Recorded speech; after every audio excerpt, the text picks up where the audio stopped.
Now we'll look at several examples of determining whether the function value, first derivative function value, and second derivative function value are positive, negative, or zero at a given point. Looking at our first example, notice how the point is above the x-axis, and therefore the y value or function value must be positive. So f of x is positive or greater than 0. Next, the first derivative gives us the slope of the tangent line. Notice if we were to sketch a tangent line at this point, the slope of the tangent line would be positive, and therefore the first derivative is positive. So f prime of x is greater than 0, or again positive. Also notice that the given function is increasing on this interval that contains the given point, and therefore the first derivative would be positive. Now for the second derivative, which indicates concavity, notice how the function is concave down on this interval that contains the given point, and therefore the second derivative would have to be negative at this point. So f double prime of x is less than 0, or we can say it's negative. Looking at the next graph, once again notice how the point is above the x-axis, and therefore the y value or function value is positive. So f of x is greater than 0. Next, for the first derivative, if we sketch a tangent line at this point, notice how the slope of the tangent line would be negative, and therefore the first derivative would be negative. So f prime of x is less than 0.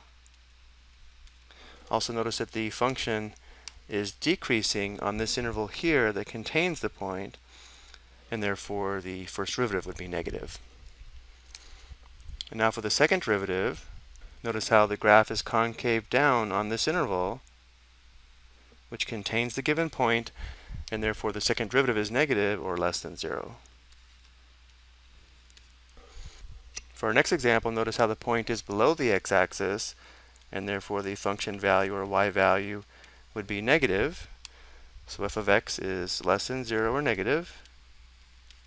For the first derivative, notice how if we sketch a tangent line at this point, the slope of the tangent line is negative, therefore the first derivative is negative, or less than 0. Also notice on this interval here, the function is decreasing, and the point is in this interval, and therefore the first derivative would be negative. And now for the second derivative, notice how the function is concave up on this interval that contains the given point, and therefore the second derivative would be positive.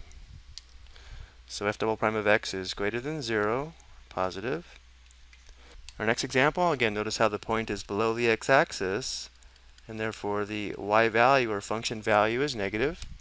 So f of x is less than 0. For the first derivative, if we sketch a tangent line at this point, notice how the slope of the tangent line would be positive, and therefore the first derivative is positive or greater than 0. And then for the second derivative, the function is concave up on this interval that contains the given point, and therefore the second derivative would be positive. And now for our last two examples, notice how the given point is on the x-axis. Every point on the x-axis has a y-coordinate or function value of 0, and therefore f of x is equal to 0. For f prime of x, notice how the slope of the tangent line at this point would have a negative slope, and therefore the first derivative is negative. It's also true that the function is decreasing on this interval containing the given point, and therefore the first derivative is negative. And then for the second derivative, notice how the function is concave down on this interval and concave up on this interval. So the function changes concavity at this given point, which means the point is a point of inflection, and therefore the second derivative would have to be 0.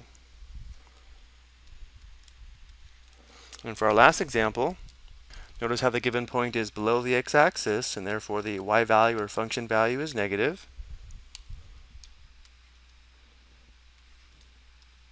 For the first derivative, if we sketch a tangent line at this point, notice how the slope of the tangent line would be 0, because we have a horizontal tangent line. So the first derivative would be 0. Remember, this also tells us that this x value would be a critical number. And then finally, for the second derivative, notice how the function is concave up on this interval, and therefore the second derivative would be positive.